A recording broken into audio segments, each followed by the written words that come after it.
Bonjour à tous et bienvenue dans Bibliothèque sur les ondes. Tous les mois, nous vous donnons rendez-vous pour vous présenter 2 ouvrages en 2 minutes reliés par une thématique commune. Aujourd'hui, on parle des droits des femmes. Pour notre première œuvre, nous allons nous consacrer au documentaire Les Intrépides, édité chez L'Imprévu, écrit par Pascaletti Johnson et illustré par Alessandro Ventrella.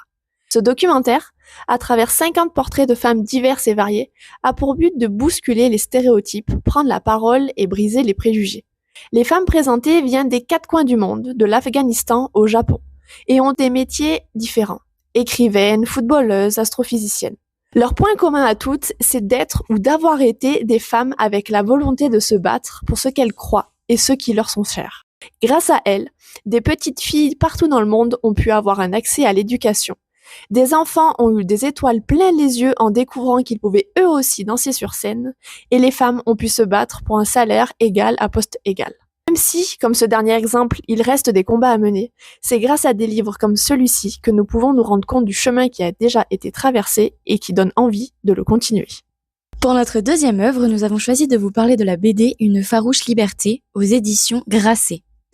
Annick Cogent et Sophie Couturier se sont chargées du scénario et nous trouvons Sandrine Revel au dessin, puis Myriam Lavial à la couleur. Un livre 100% féminin. Une farouche liberté est une biographie graphique, riche et engagée, qui rend hommage à une personnalité emblématique, Gisèle Halimi. Il s'agit d'un ouvrage qui est adapté du livre d'entretien d'Annick Cogent.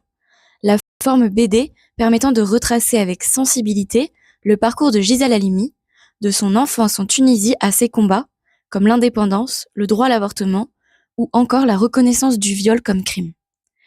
Halimi nous apparaît comme une avocate brillante, mais aussi comme une femme profondément humaine, passionnée et déterminée.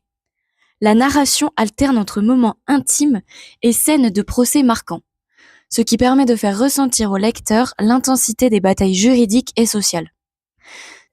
Cet ouvrage donne envie de réfléchir, de s'engager, et surtout, il nous rappelle que les droits aujourd'hui acquis ne sont pas une évidence, mais le fruit de combats courageux, et que tout peut changer si l'on ne reste pas vigilante. Merci à tous d'avoir suivi cette vidéo. Si vous souhaitez en savoir plus, n'hésitez pas à consulter la description. Et rendez-vous bientôt pour de nouvelles